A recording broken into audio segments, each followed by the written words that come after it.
Plants sweat, they get too hot, just like people do. And so if you are in a shaded environment, a little bit cooler, you can do better. You can actually thrive. That's your ideal growing environment. If a plant gets too hot, a vegetable or fruit plant, it actually can't produce fruit. It stops growing. The best kept secret in energy and agriculture is actually solar as a water play.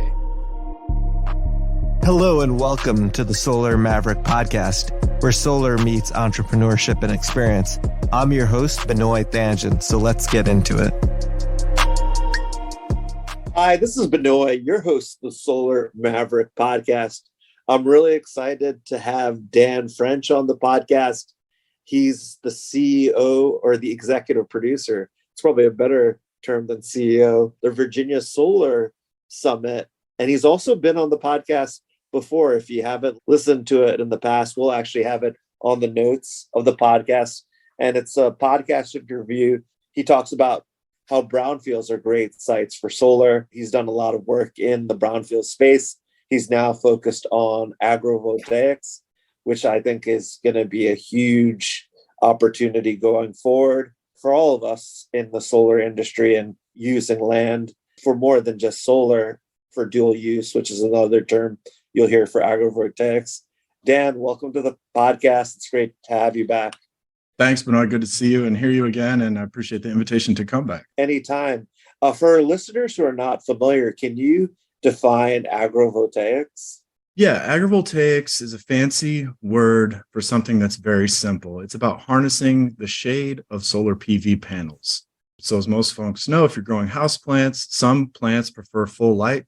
Some plants prefer shade, semi-shade. And that's because plants sweat, they get too hot, just like people do. And so if you are in a shaded environment, a little bit cooler, you can do better. You can actually thrive. That's your ideal growing environment. And so I didn't realize this as I've gotten excited about agrivoltaics, this problem of plants sweating. If a plant gets too hot, a vegetable or fruit plant, it actually can't produce fruit. It stops growing. So it's kind of either production or cooling, and therefore under in agrivoltaic microclimates, many plants actually see increased growth, better yields. There's more water in the soil. So for all kinds of reasons, the same reasons that humans like the shade, they enjoy cooler conditions outside better than being superheated, so do plants. And so it just makes all kinds of sense in the world. We're putting up these solar panels anyway. We have to do something underneath. We could do gravel, but we can also do wildflowers. So for me, I kind of think about agrivoltaics in three buckets: crops, critters, or conservation. And conservation is probably the biggest bucket in the United States right now. But the right-of-ways movement, Lady Bird Johnson, we've been planting wildflowers. There's actually a lot of professionals who've been working on this. There's a lot of people passionate about bees and butterflies. And it turns out that it pairs perfectly well with solar.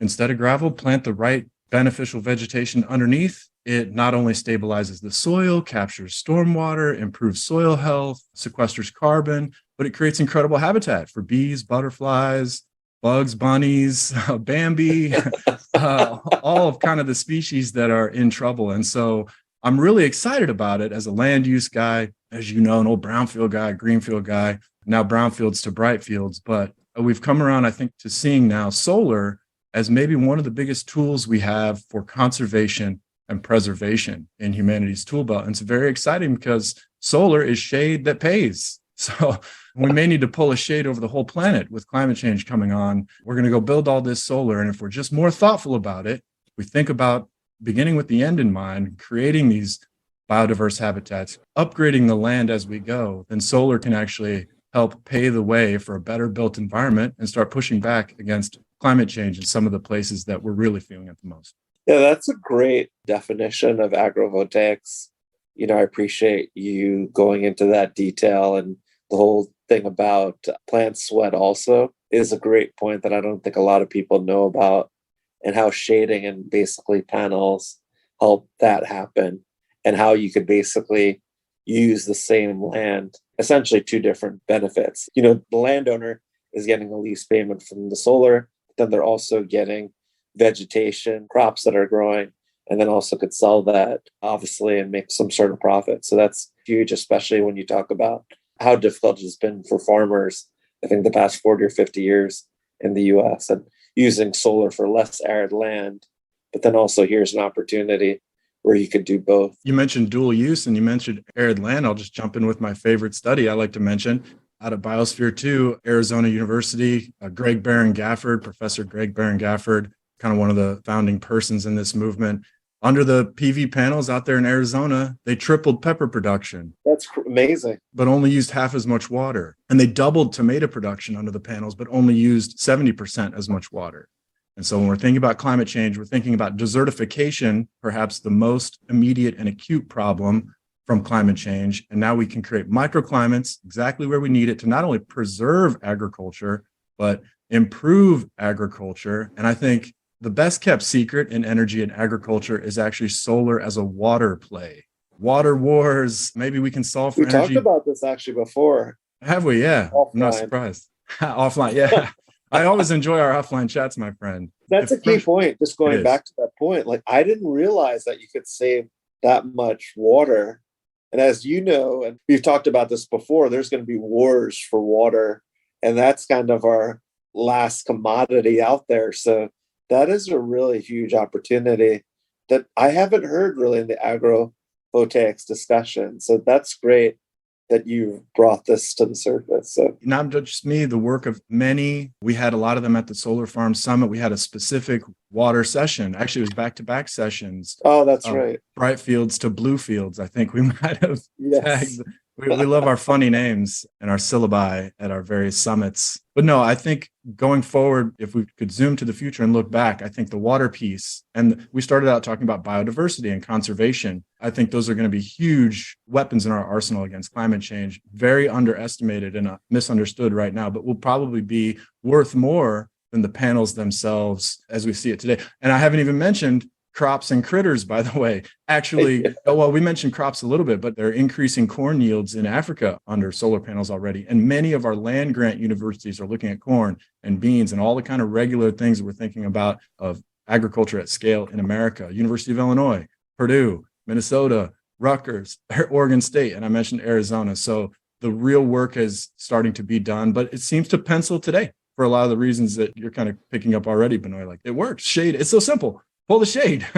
Yeah, pull the shade. Right where we need it. Definitely. And it was actually a great lead-in. Like you talked about the Solar Farm Summit.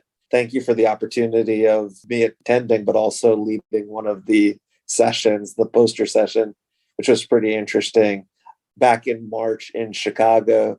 Can you talk about the first annual Solar Farm Summit that you had? And maybe too, like, I guess if the audience doesn't know, like what you focus on as like the executive producer of Solar Farm Summit and Virginia Solar Summit. Yeah, thinking about how to, nudge the market, create market infrastructure, both in kind of a real sense in economics, creating projects. We let landowners come for free a lot of times, connect to many developers at once, but also the marketplace of ideas, getting the best practices out there, the success stories, the failures. Benoy, and many shows now, very substantive, very heavy. I'll be at the EPA Brownfield show next week in Detroit. Very much like that show, very nuts and bolts, almost tutorial. A lot of practitioners talking about, the most important things, the ABCs, the XYZs, some of the troubleshooting. And so we done a lot of brownfields, bright fields, similar kind of recipe. With brownfields, it was making markets where there weren't any. But with agrivoltaics, again, a new kind of space, but a lot of professionals already hard at work doing a lot of the things, but not focused on this kind of new adaptation of their practices. And so we thought we needed some place to get everyone of the same frame of mind. And that's really what the Solar Farm Summit is about, a dedicated agrivoltaics development conference, a catalytic forum for interdisciplinary collaboration and professional cross-pollination. There's so much going on in the solar industry, it could be hard to keep up. Never mind get ahead.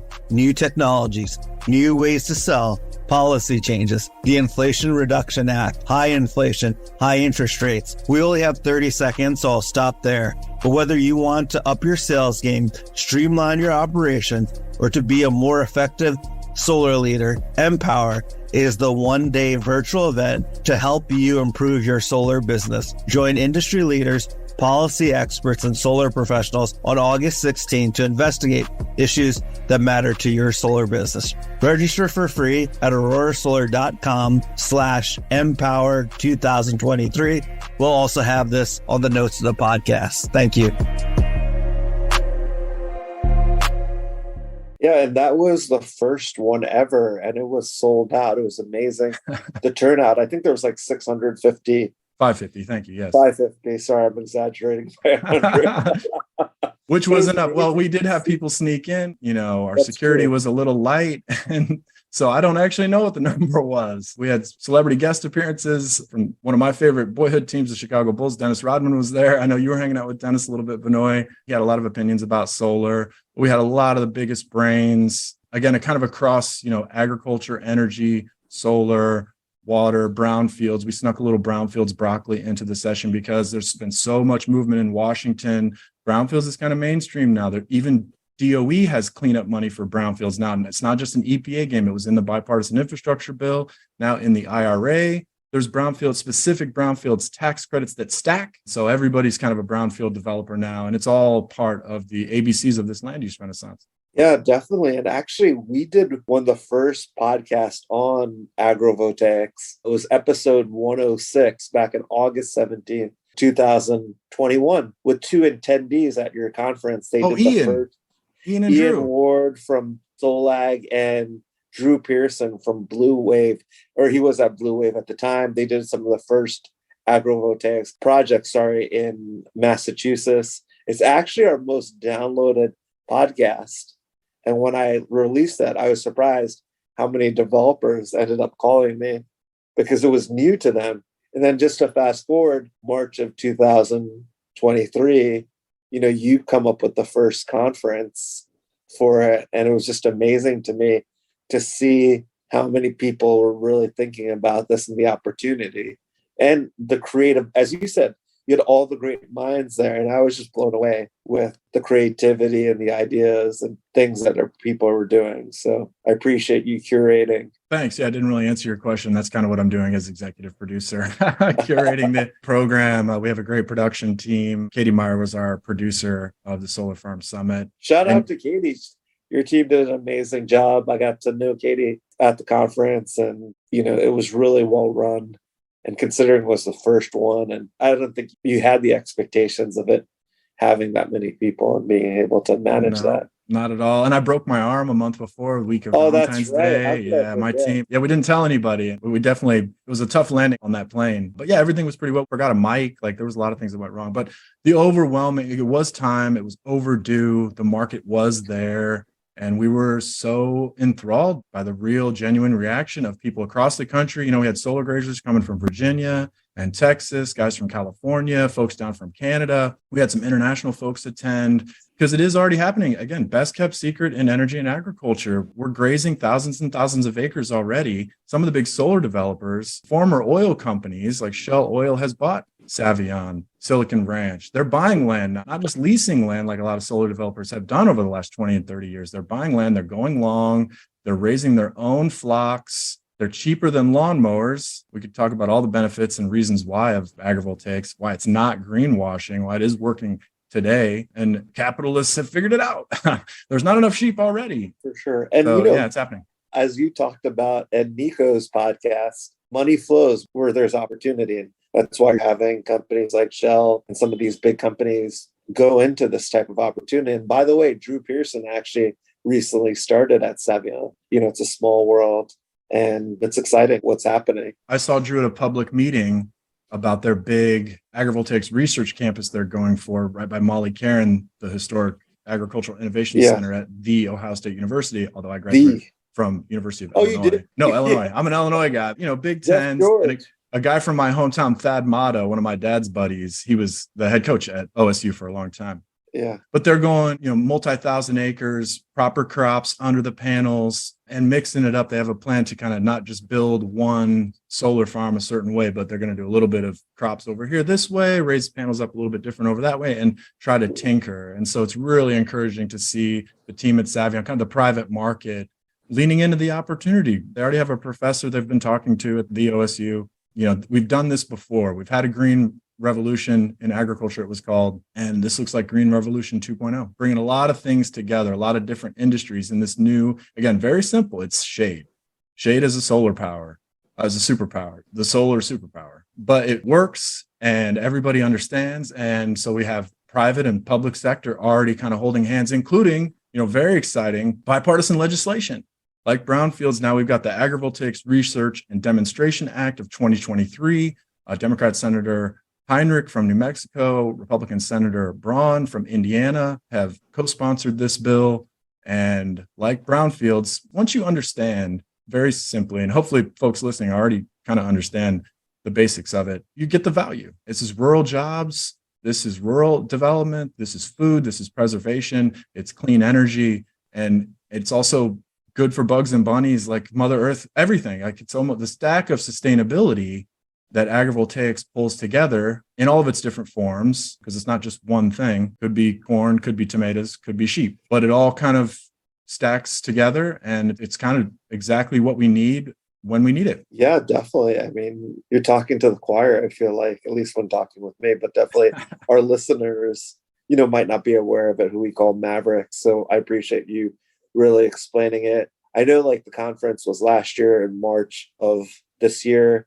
You're planning to do the second conference. Can you talk a little bit about when you're expecting to do it? What might be different from the one that you did, the first one, or the lessons learned? Yeah, thanks. We appreciate the question, the opportunity. We're going to push into the summer, get Chicago kind of at its best, fit in after planting and lambing season and before harvest, and push outside. We're going to try to we almost did a petting zoo last year. The Hilton wasn't too sure about that. Hilton's insurance people, but some other kind of outdoor elements, because we are an ag show. We are North America's Agrivoltaics Expo, and we want to allow people to get their hands on some stuff, get 4-H involved. It is, the children's planet, and they're going to inherit all this. They will be the solar grazers of the future. But we will be back in Rosemont, Illinois, which is in Chicagoland, it's nestled right next to O'Hare Airport. So it's a free shuttle distance away from O'Hare, but also a little bit easier to drive to and park than downtown Chicago. Yeah, Solar Farm Summit 2024, back in Illinois again, probably in July, late July. We haven't picked the date quite yet. There's the Olympics next year. We also have to worry about all the state farms, the state shows, Illinois State Fair, Indiana State Fair, and so on. But yeah, we'll be back, and then we'll be here real soon. We'll be down in Virginia, in Richmond, for the Virginia Solar Summit Summer Shindig. You can say that 3 times fast. Just Virginia Solar Summit Summer Shindig. Oh, good job. Well done, sir. Unrehearsed. For just a trim program, we'll be talking about bright fields. There is a solar grazing session. Not only do we go big on substance at our shows, but also the networking. So there'll be just as much networking, 2-hour open bar there at a venue appropriately called the Renaissance. An after party too. We'll be posting up on a rooftop even after the official program ends at the Renaissance. And so Thursday, August 31st, kind of kickstart your Labor Day weekend. Some folks already have plans, but you can still if you're leaving on Friday, you can leave maybe a little hungover. But yeah, we'll be looking forward to a good time in Richmond with a lot of folks kind of in the region, Virginia, West Virginia, even some North Carolina folks for the Shindig. Yeah, it's a great event. I've spoken actually at the event twice in person, and I think once online during COVID. You're partnering with the Virginia DEQ for that event. It'll be in the notes of the podcast as well. I'm going to try to make it if I'm around. Dan and I were talking about this. Are you doing the speed dating between landowners and developers this time, or are there 2 separate tracks?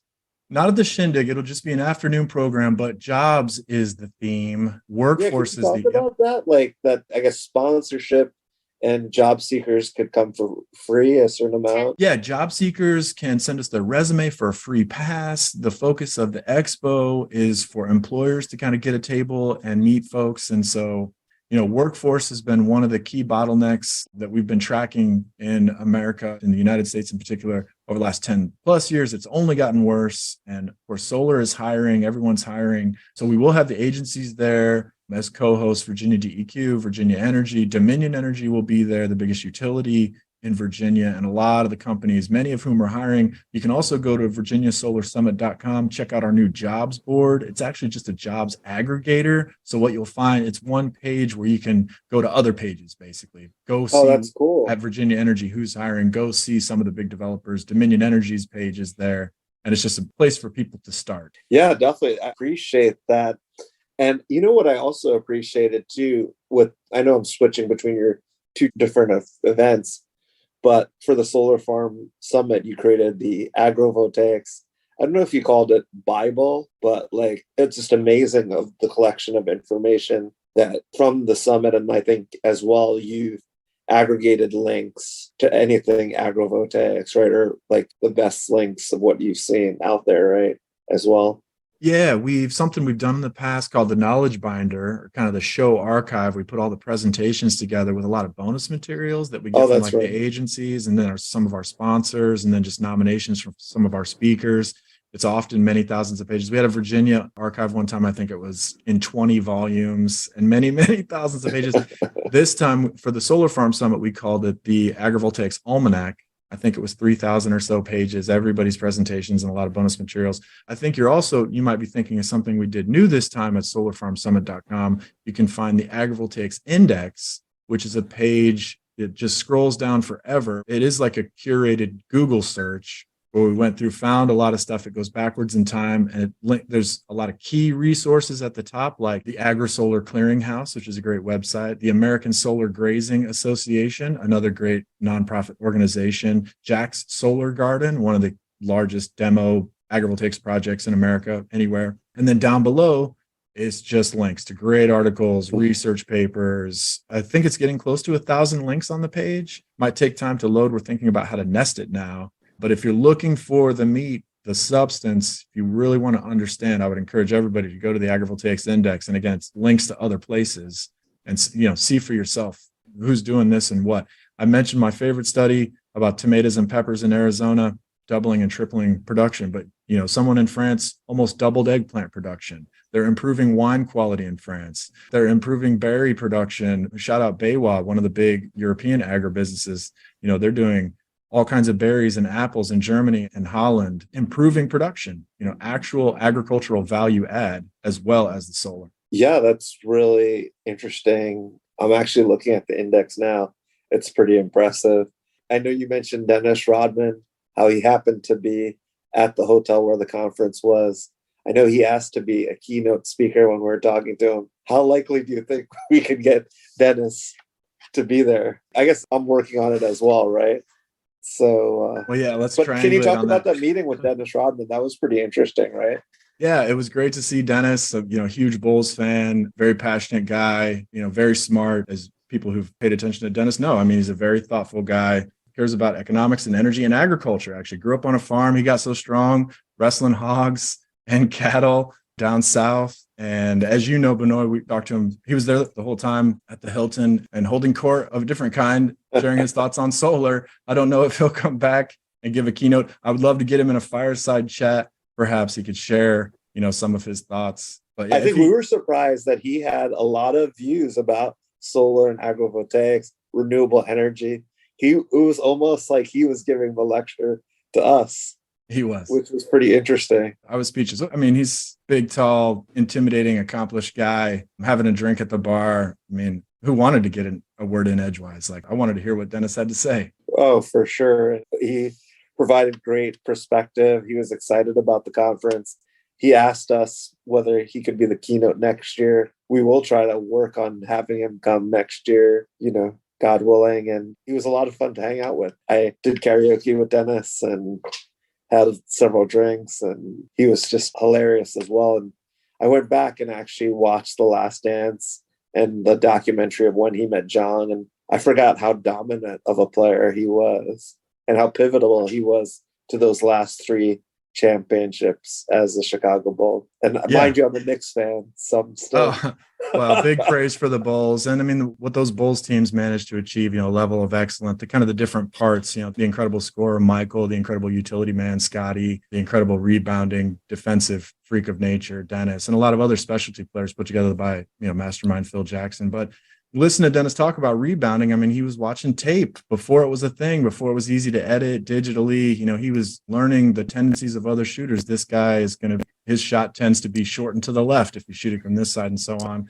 And so not only was he lightning quick and super strong, guarded shack when needed, wrestling those pigs. I mean, you can take the boy out of the country, but you can't take the country out of the boy, as they say. But he knew where the ball was going to be. And so, appreciate that perspective. And I mean, Dennis also a patriot. I appreciate that, going to North Korea, unofficial ambassador, big Bulls fans in North Korea. And I'm sure he was holding court there, spreading the good news, being constructive as he was, talking about feeding children and clean water and clean power in his very affable way. We need more Dennis in the world.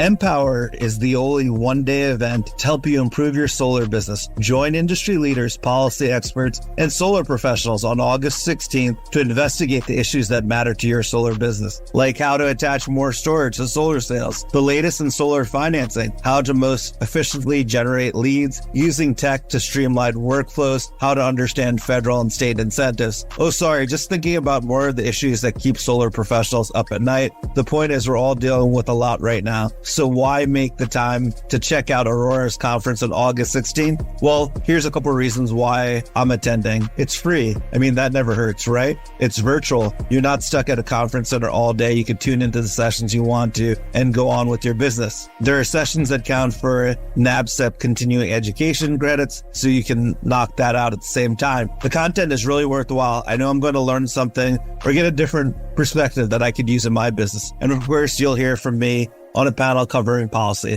So I hope you'll be there on August 16th. You could register at aurorasolar/empower 2023. It'll also be in the notes of the podcast. Thank you. For sure. And you forgot to thank Jerry Krause, by the way. Did I? You didn't say Jerry Krause. But... Oh, no, not a Krause hater. And I know Jerry's son a little bit through a friend of a friend. And, they're still doing amazing things for the city of Chicago. For sure. Yeah, that's really interesting. And can you talk about the origins of agrivoltaic? I've heard it started in Japan and Europe. I don't know how familiar you are with that. It was interesting because that podcast interview that I did with Ian and Drew was talking about how it originally started in Japan. Basically talk to farmers out there and developers to kind of incorporate what they were doing in Massachusetts.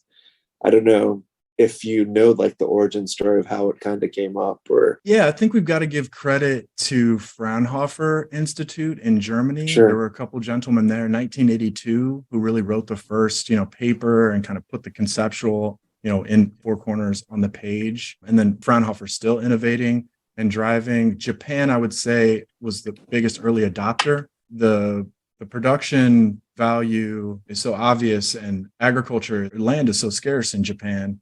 They're always looking for land-saving technologies, dual use.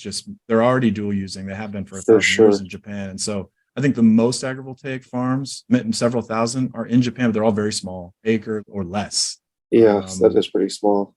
Yeah, but Europe has probably taken most seriously recently. Well, China, in their own way, they're building the largest agrivoltaics facilities in the world right now, many thousands of acres, going conservation, trying to beat back the desert. It's an anti-desertification strategy.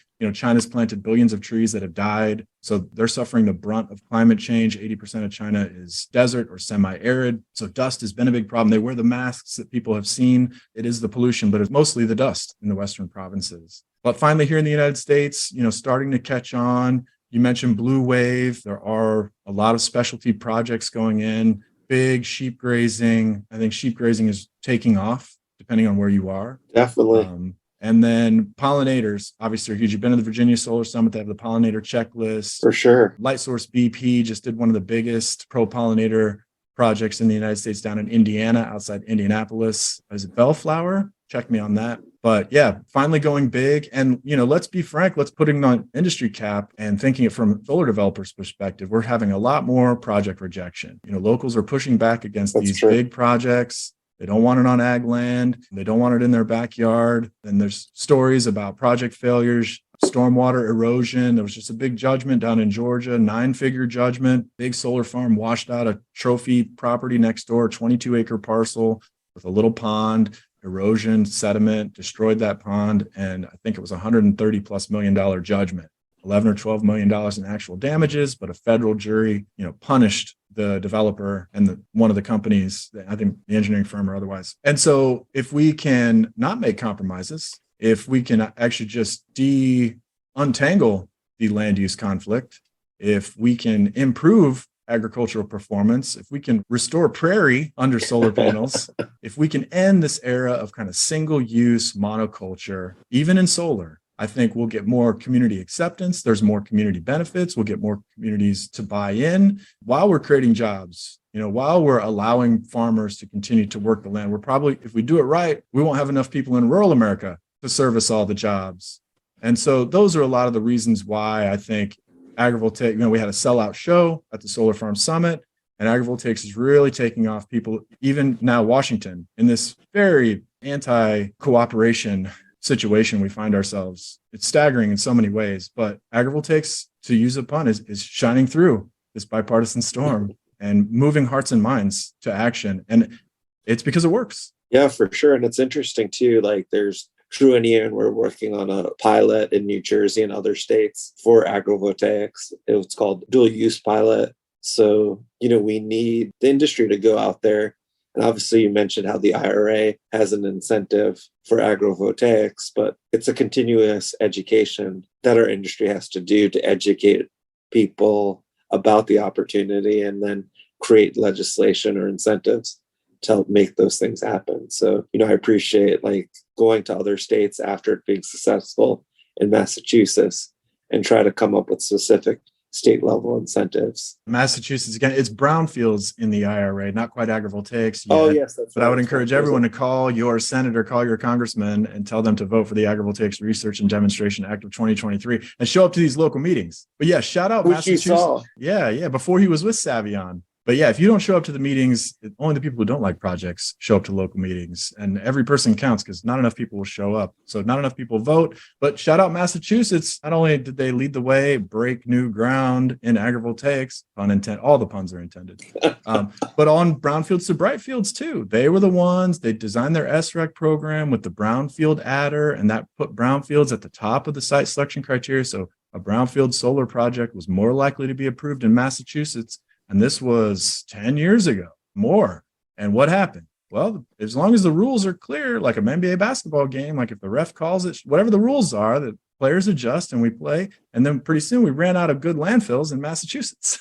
Yeah, all the easy landfills went boom like this. And then we had little towns like Amesbury, Massachusetts, who had 2 municipal landfills, and they developed solar and sold 100% of the power. And believe me, little Amesbury could use those green dollars. They have. So really have to applaud, again, even though I'm a Midwest guy, got to applaud Massachusetts for really leading the way in the laboratory of states on solar. Here they go again, with agrivoltaics, and everybody is playing catch up, as you said. Yeah, definitely. And it's interesting because the state of California is looking at what Massachusetts and New York have done and how to incorporate some of these incentives to incentivize further development of solar. So, I think the other states can learn from the states from what legislation that they've done and what's been successful. And so, I think that will obviously help the proliferation of solar, and that's huge going forward. And feeding and powering the world, by the way.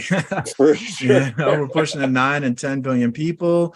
We don't have enough fresh water. We don't have enough food. We don't have enough clean energy. And agrivoltaics provides all these things. That's another great point. This is like a competitive advantage for the United States, obviously, to do these type of things. Dan actually does other stuff outside of this and, does work for his different clients, analyzing, different economies. And probably it's interesting for me to listen to this. But can you talk about how you see the U.S. continuing to be a dominant power going forward? Or maybe I'm putting words in your mouth. I mean, there's always obviously anti-U.S. sentiment, but the perspective I look at it is that we're still extremely dominant based on a lot of different factors. But I don't know if you want to go into that, or that could be another podcast.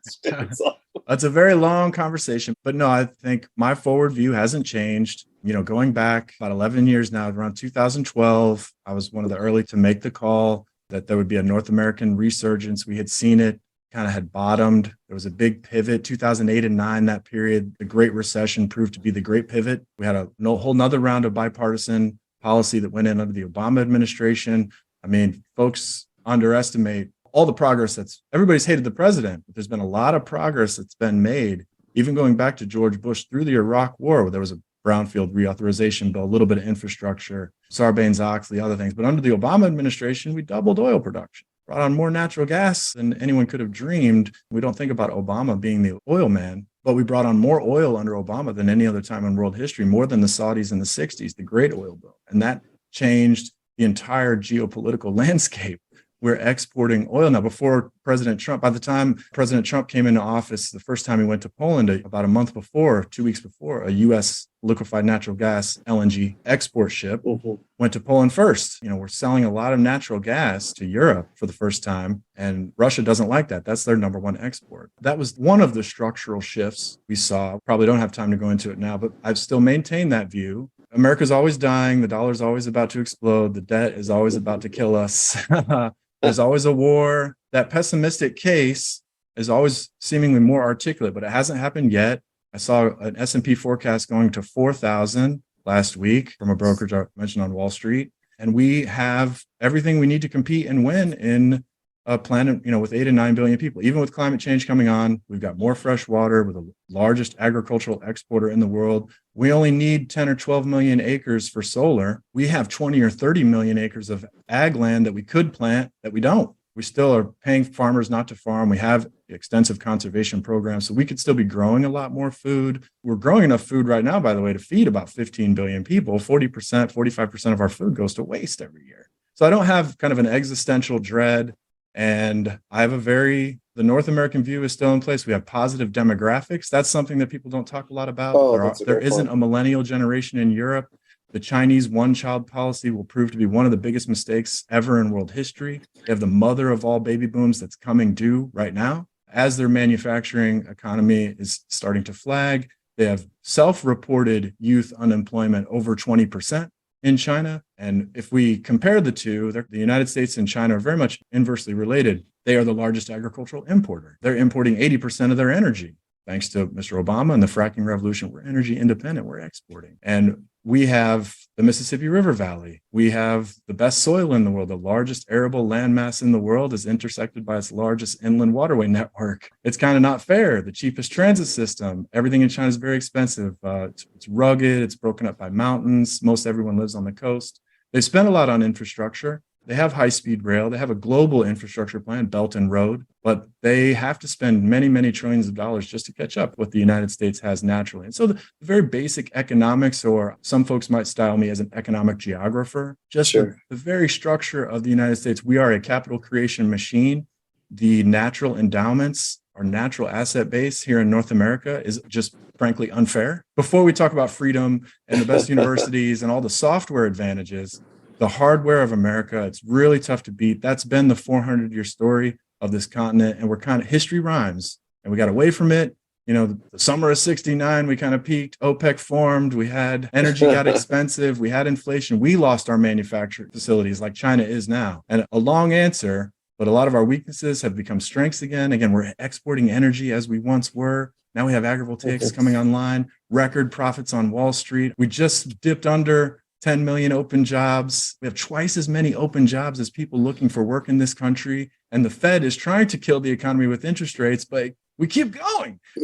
So there's a Mexican story that would surprise, I think, a lot of people. They're the ones maybe benefiting most from China's kind of manufacturing decline. They're running out of young people in Mexico. And of course, Canada, too, is still a very strong economy. So I still do have that fortress North America view, even as I think interest rates will hurt the global South more than it will the modern economy. And we've seen instability already. Food price inflation is real. Inflation is starting to come down, but not food. Still going the wrong way there. The war in Ukraine, they're blowing up grain ships again. They're blowing up silos. Russia backed out of the wheat export deal. Unfortunately, this is going to hurt our most sensitive places the most. I do fear. I'm very constructive. We've got hundreds of billions of dollars in chips facilities and solar facilities and EV facilities, and we're building all things. As I look around the world, I see many pockets of weakness. And unfortunately, I do expect more conflict, potentially some market shocks. I'm not just riding around on my unicorn, throwing rainbows everywhere. I try to be a realist, and there's going to be a lot of growing pains as we move into kind of this new century for sure. Yeah, definitely. That's a great summary of a lot of different concepts.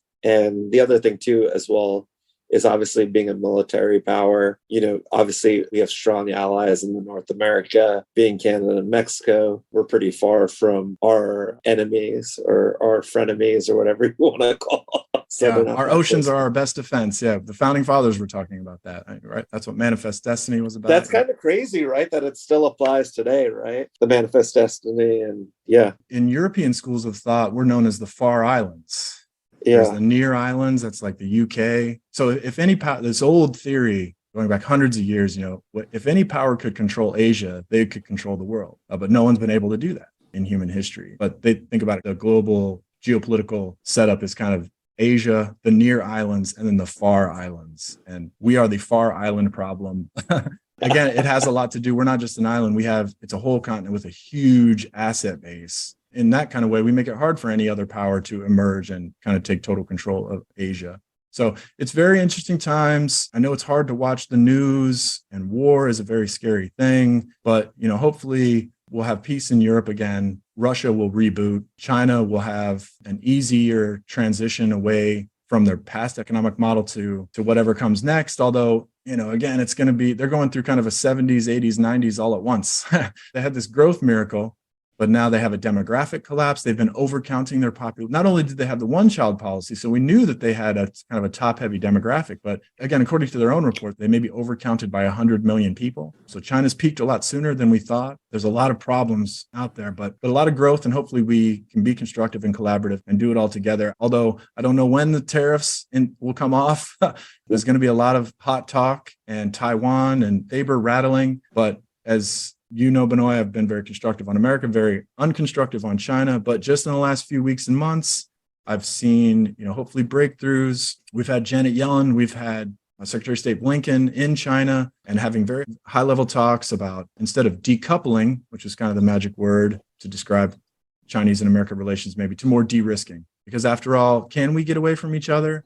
Probably not. The global economy is completely integrated. And despite the tariffs and the pandemic and Chinese struggles, we still had huge volumes of Chinese-American trade last year. I think a record. So I think decoupling was always maybe a fantasy.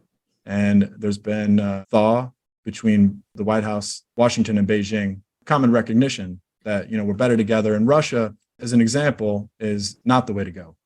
We don't have to fight it out. We can haggle it out. We can be business competition, but we don't have to play the old nation state game where really, everyone loses. And particularly our young people, Russia doesn't have the young people to waste. An example of a country that is already on the other side of demographic collapse. There's tens of millions of less Russians as there was a generation ago. And this is probably the last land war that they'll ever be able to man or human, because Russia continues to shrink, and shrinking is a problem when we're talking about economic growth.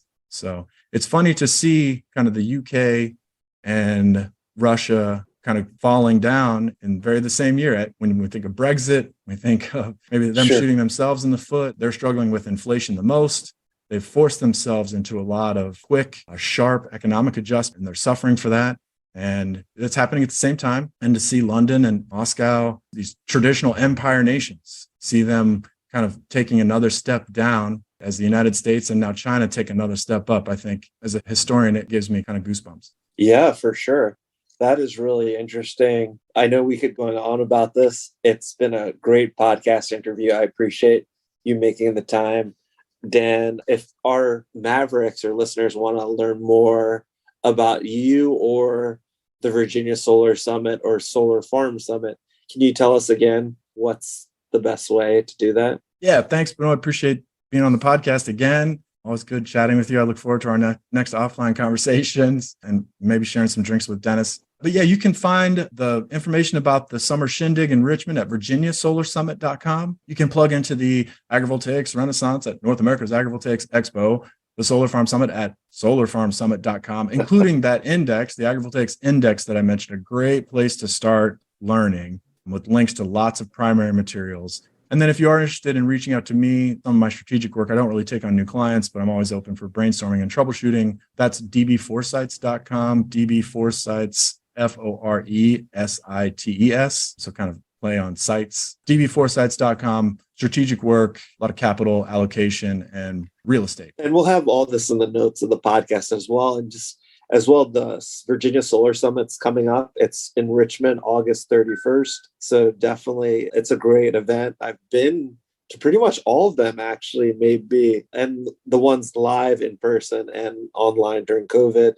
I'm going to try my best, Dan, to make it. Hopefully I'll see you there. And then obviously at RE Plus, and then I'll be in actually Chicago as well in the fall timeframe. So oh yeah, I'll definitely be at the big show in Vegas. Looking forward to a massive RE Plus and seeing tens of thousands of our solar friends there. There'll be an unofficial Agrivoltaics meetup. So if you are going to that show, which again, I highly recommend, RE Plus, one of my favorite shows, like EPA's Brownfield show, just big, substantive, full of good vibes. We had a great time last year, Benoy in Anaheim. We did. Looking forward to even a bigger show this year. I'll be there the whole week.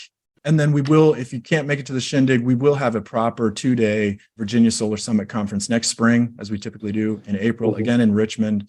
Very beefy, very substantive, solar and land use. And then, yeah, definitely check out next summer, Solar Farm Summit, 2nd edition with some outdoor elements. Come pet some sheep, come cool yourself in the shade. Feel for yourself the incredible superpower that solar shade really is. And yeah, I encourage everyone just to lean in and go forward. Show up to those local meetings. We need you now. There's a lot of projects getting shut down. Talk to your congressman about agrivoltaics, about dual use, whether it's crops or critters, saving family farms with these dual rents, or whether it's saving the bees and butterflies. Solar can help pay for a lot of the things that we need right now with climate change coming on and this new energy transition. And it seems to be breaking out as a new bipartisan issue, like brownfields before, which always sails through 99-0 in the Senate. Hopefully, if folks listen to this podcast, talk to your grandma about agrivoltaics. It's so simple. Growing things under the panels. It could be 10 degrees cooler under the solar shade. And with climate change coming on, we had a mini dust bowl in Illinois. They didn't get plantings in, kicked up dust, killed people on I-55. Like 80 cars piled up. Oh my God. Flash drought. So maybe chopping up, it will go small, even at a community scale. If you go get 25, 30 acres of restored prairie, that's a real win for Mother Earth, for nature, beyond the electrons, beyond the economics. I think, solar is how we, power this new future, all puns intended. For sure. And that's a great way to end the podcast. Thank you, Dan. Continue the great work leading the nerd army. I found this to be very interesting, illuminating, and I've learned a lot. So thank you for your time. Thanks, Benoy. Keep up the good work, my friend. Your voice is important. The future is bright. Yes, the future is bright. Thanks for listening to the Solar Maverick Podcast. The Solar Maverick Podcast is brought to you by Reneu Energy. We're a solar development and consulting firm. If you believe that this podcast is adding value to you, please give us a 5-star review and share with those that you think could benefit from this information. Please email all questions, suggestions, and feedback to info@reneuenergy.com. That's info@reneuenergy.com. The Solar Maverick Podcast is produced by Podcast Laundry and executive produced by Benoy Thanjan and Kevin Y. Brown.